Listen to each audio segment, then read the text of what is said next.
Niteka n'umunezero ntangere vyo gusubira kubana namwe banywanyi bacu mubana natwe mu makuru n'ibiganiro vya misi yose tubandanya gushikiriza kuri no munesha kore yacu kandi yanyu Muhuza TV.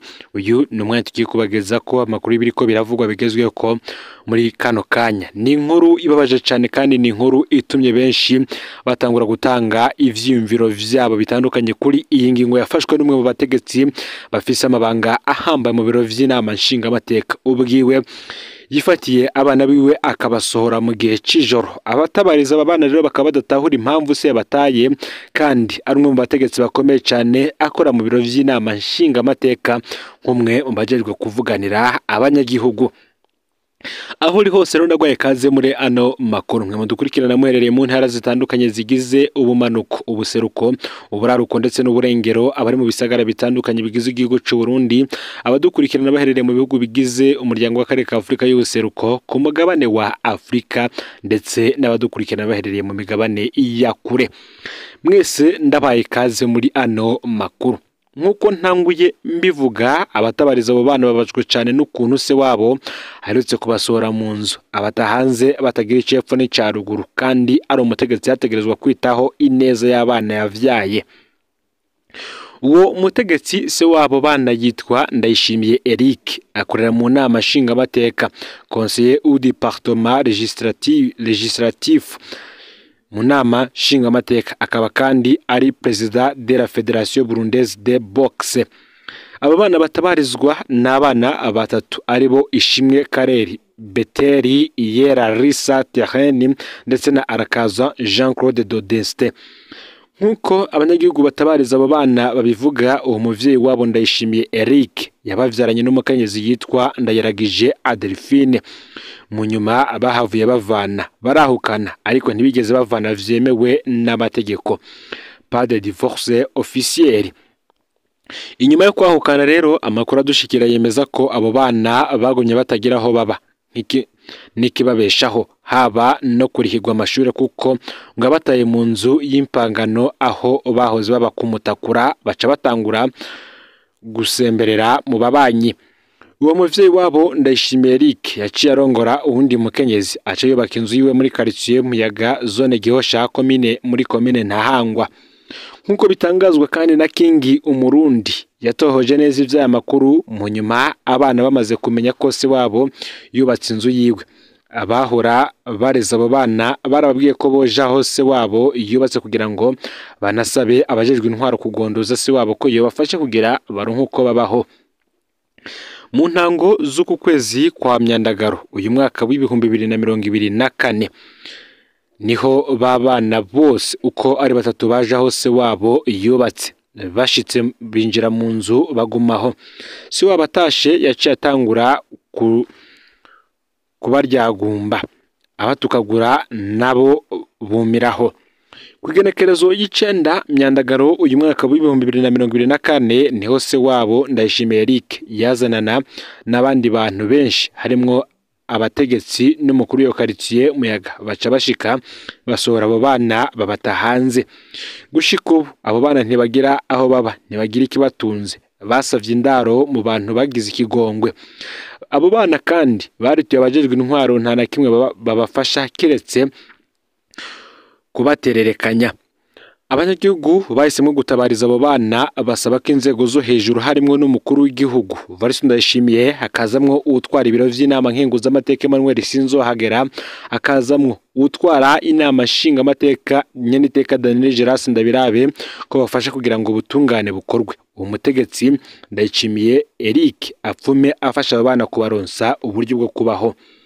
Abatabariza aba bana bakaba bagira bati, tutwifuje gutabariza aba bana kugira ngo inama nshingamateka canke umukuru w'igihugu bafashe kugira ngo Eric yiteho bano bana biwe. Nimba yasemwe guta umugore wa mbere akwiye gufasha abo bana kuko birateye isoni kubona umutegetsi nk'uwo muri leta tabana mwibarabara akarongora n'umugore wa kabiri kandi n'uwa mbere bataravana.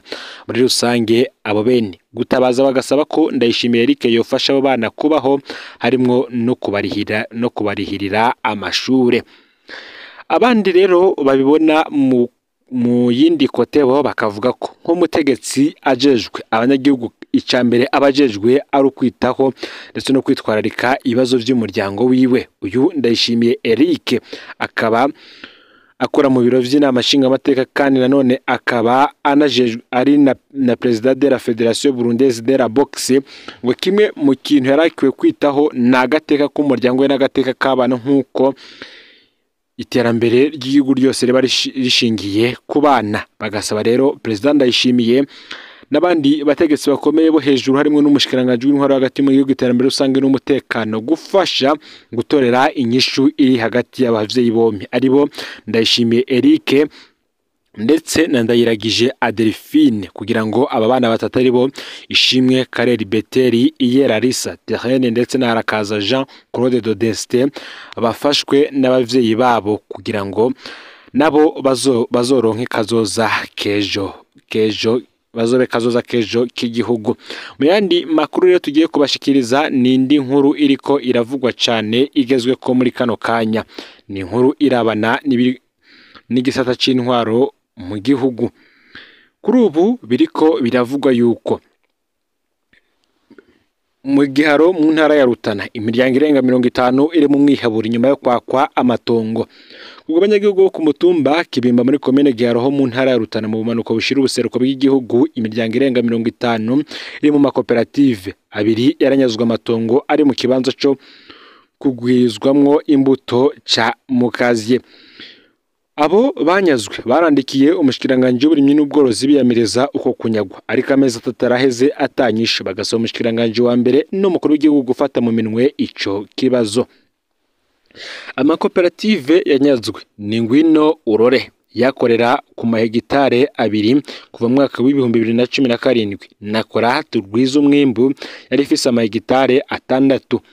Abo banyagihugu bamenyesha ko banyazwe amatongo n'umuyobozi w'uburimyi n'ubworozi mu ntara agahabwa abantu bamwe ibihushane n'akamo kari katewe n'umukuru w'igihugu atera intege abaje mu makoperative no mu mashira hamwe.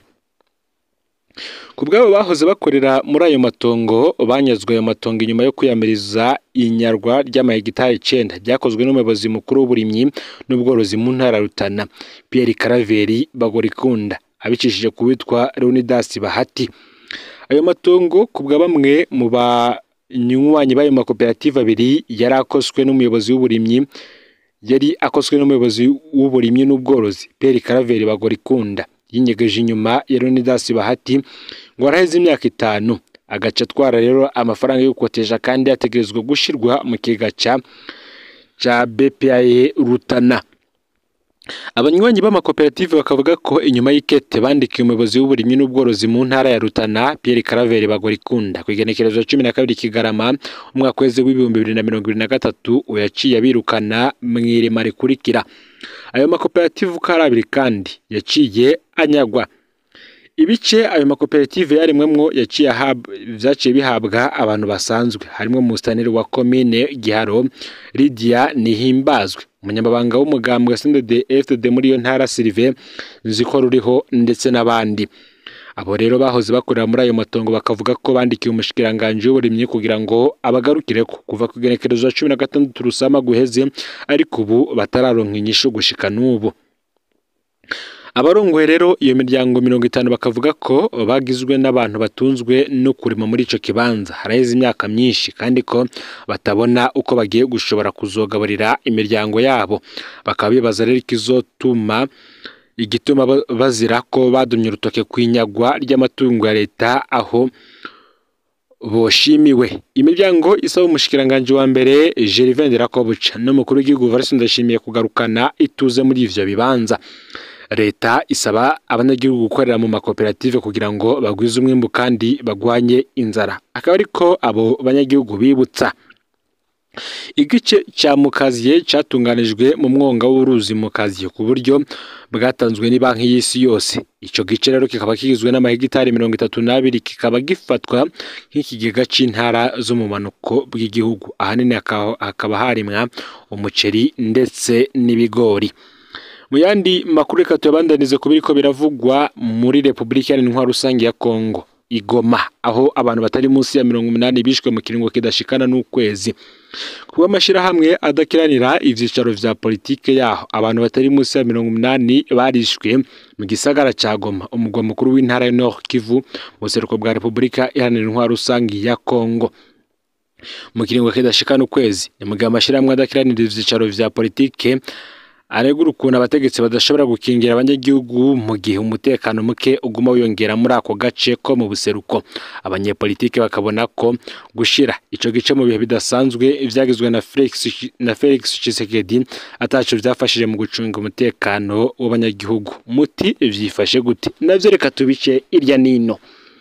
Amashirahamwe adakiranira ivyicaro vya politike muri Goma asaba ko abategetsi bashizweho mu bihe bidasanzwe batanga imihoho kubera ko bananiwe gukingira umutekano w'abanyagihugu.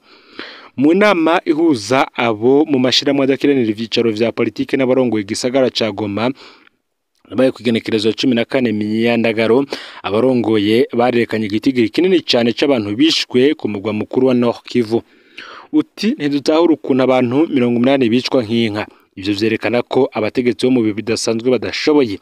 Ivyavuzwe na Marlene Ngavo Kambale aserukira amashirahamwe adaharanira ivyicaro vya politike igoma. Abanyagihugu rero benshi bo mu gisagara ca Goma bari kumwe n'imboneza hamwe n'abandi bashoboye gushikanijwe kure nabo mu mashirahamwe adakiranira ivyicaro vya politike bagasaba ko abategetsi bagiyeyo mu bihe bidasanzwe botanga imihoho.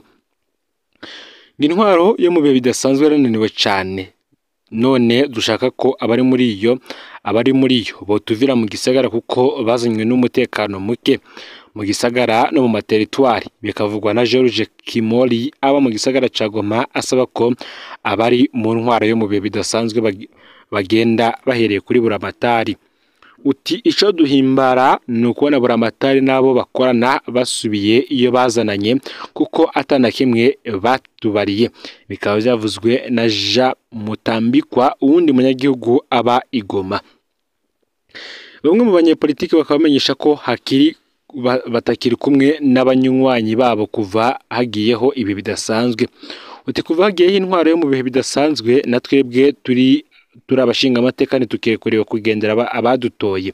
Kirenze ko nuko hari umutekano muke kuko iyo ntwaro yo mu bihe bidasanzwe itaraja nkuko iyo ntwaro yo mu bidasanzwe itarajaho. M23 ntiyari bwafate territoire ya Rushuru yose.